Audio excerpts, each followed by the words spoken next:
Okay, thank you so much for being one of my FAB members and for letting me interview you today. I've got 8 questions I'm going to ask you. They're the same questions I'm asking everybody. And the first one is nice and easy. How long have you been in business? I've actually been in business for about 12 years, but the business that I'm actually in now is different to what it was 12 years ago. What did it Because start now off as then? it started off as Celtic Tarot because that's all I was doing was reading the Celtic Tarot cards. I then added my kinetic shift to it and I changed the name to KGD. During lockdown at a different networking organization, I was told that what I had to offer was brilliant, but my name of the company was crap. So the lady that told me it said, I want you to use something with arrows in it. Arrows makes more sense. And I thought, I don't like arrows. I know they can point you in the right direction, but they can hurt you too. And that's not my business. My business is to make you feel good. So I thought about it. My dad and my brother were both mechanics. And when you think about it, Lisa, that's exactly what I am. Only I'm not a mechanic to a car or a lorry. I'm a mechanic to the soul. So hence came the name. So the soul mechanic is quite new then in terms of your business, in the name. Yeah, so I think all the time I've known you, I think you've always been the soul mechanic while I've known you. Yeah. So what inspired you to start this business then, Kay? To start it was my own mental health. I suffered with depression for a very, very long time. I was taken to a spiritualist church, joined a medium's circle. The medium got me to a point I didn't like myself. She even tried to get me to read the tarot and I threw them in the bin. But then I went to a self-awareness course, met another lady who taught the tarot. Thought my friend would like to to be taught the tarot. Well, I knew she did. She told me. And she made me go along with her. So I started reading tarot cards. Didn't expect to, but I did. And I gathered that I was quite good at it because I had loads of people asking for readings. So I thought, I'm not doing this for free. I'm going to start charging. I had to pay to learn. So I started going to well-being events. So that's where it started. That's where Celtic Tarot started. Celtic Tarot did spread out a little bit and went into Celtic Tarot events as well because I started running events. What kind of events? Well-being and psychic, holistic sort of events. I ran them in total for about 7-8 years, but lockdown put an end to it. I changed partners after about 5 years because the young man that was doing it with me decided he had a life to live and was going off to live his life. So I started it with another lady. Unfortunately, during lockdown, she had a stroke. Well, she had 2 strokes. So I thought that's a sign. We're not meant to be doing this. So I pulled the plug on the events and focused more on reading the tarot, which is coaching people, shifting those blocks that's stopping them from living their lives. And then along came the hub. So that's in a nutshell what my business is and how it started. Okay, so just for anybody who's watching this who doesn't know what the hub is, how would you describe the hub? I would describe the hub as that safe haven where people can come and dump if they want to dump. It's a place where they can come and learn different bits about psychic work and spirituality and a little bit of astrology as well, but I'm not an astrologist, so I have to look that sort of thing up. In the hub as well, they get time to have a one-to-one with me, which is when they can actually say what's on their mind, what's stopping them.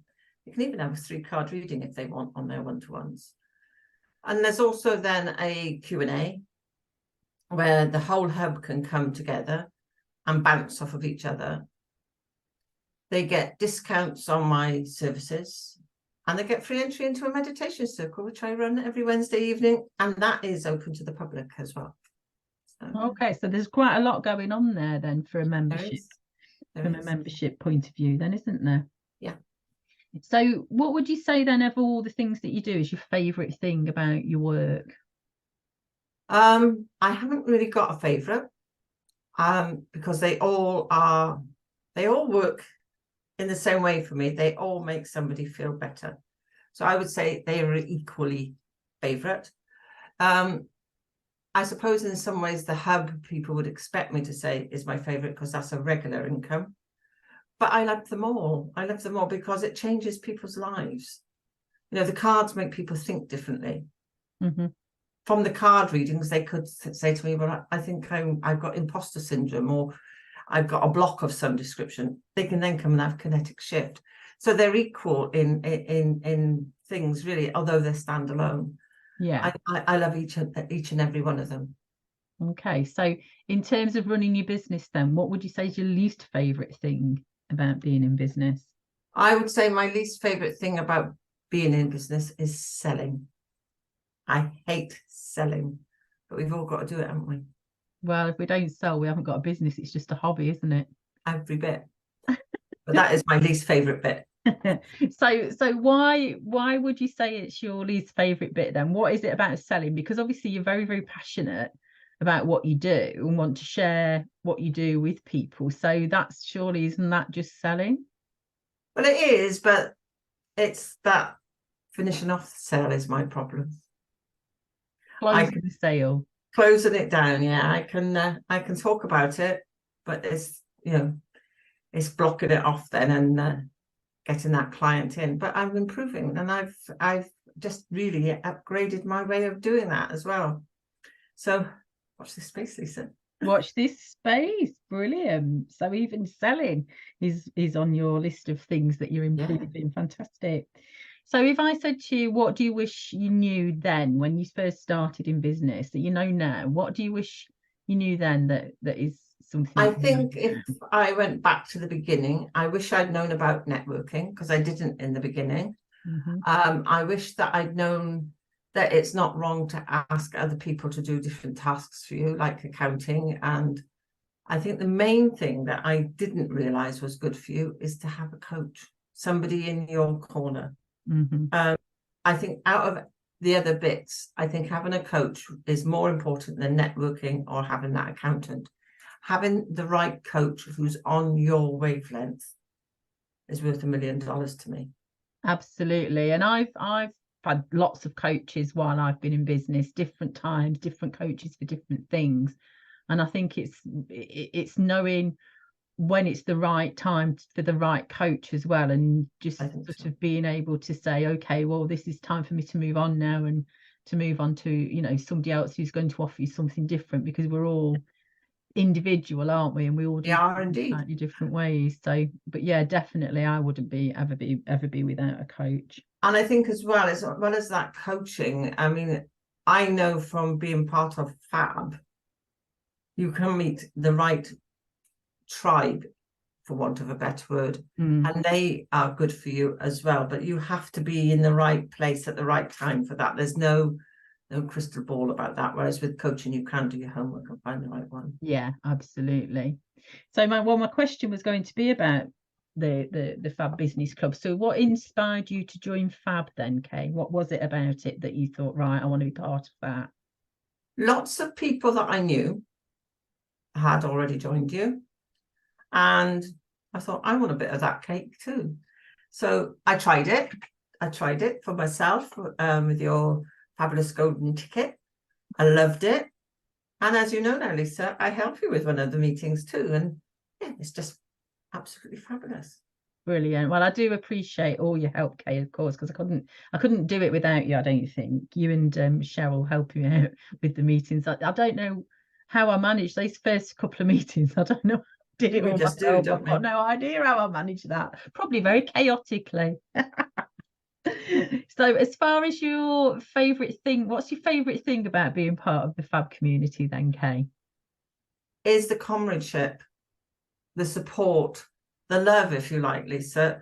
You know, we're like family. That, you know, I've been to other women's groups and they're a bit bitchy, if I'm honest, a bit catty. Can't wait to stick the knife in the back. And FAB's not like that.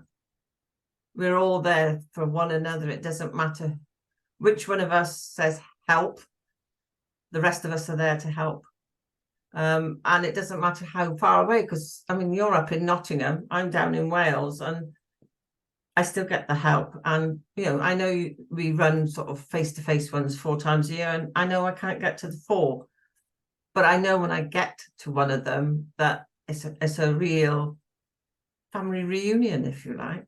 It's great. lovely, It's isn't it? fabulous. Yeah. And I think for me, that what I really love about it is there's no ego. Everybody's equal. Yeah. There's no sort of vying to be top dog or anything. Everybody's sort of open and wants to support and help, and genuinely support and help everybody else in whatever they need help and support with. So whether it's personal or business or it's been it really warms my heart that how things have sort of manifested in that way. It should, because I think you've created a sisterhood. I mean, I know you called it FAB Networking. It wasn't really FAB Networking. It was a sisterhood, and I think FAB Business Club sums it up much nicer. Yeah, we're a club. We're not out to sell to one another. We're not out to outdo one another. We're just there for one another. Yeah, and I think that network sort of didn't feel right after that first year. It sort of thought it's so much more. When I speak to all the members, it's sort of network doesn't describe what it is, and I think sisterhood is a really good word. And the business side of things, because we are all in business, so just and I've got plans to make things sort of to help us even more. So watch this space. So thank you for saying all those lovely things. I shall give you your £10 later. I will wait. I'll wait for it with bated breath. So before we wrap up then, Kate, how do people get hold of you if they want to know more about what you do, your hub, and if they want to even know about what is Kinetic Shift? How do they find out about that? They can find out what Kinetic Shift is, and they can also contact me through my website. They can also book a virtual coffee or any one of my services there, and it's just www.kdownie.co.uk. kdownie.co.uk. So they can find out about all your different things by checking onto your website. And you do offer virtual coffees. I know you are the queen of networking, aren't you? And you do like meeting. So you say this. So you say, but I like meeting people for these virtual coffees and having. I do, but I've cut back on my time on that. I've changed my scheduler, and I can now just book. They can now just book 15 minutes, which they couldn't before. So now, I'm sorry, virtual coffees have gone from half an hour chat to 15-minute chat. Put lots of milk in, so lots of milk in so you can drink it quick. Lovely. Right. Well, thank you so much, Kay, for chatting with me today. I really appreciate it, and appreciate your help with the meetings as well. So thank you so much. Brilliant. Bye for now. See you soon. Bye. See you soon.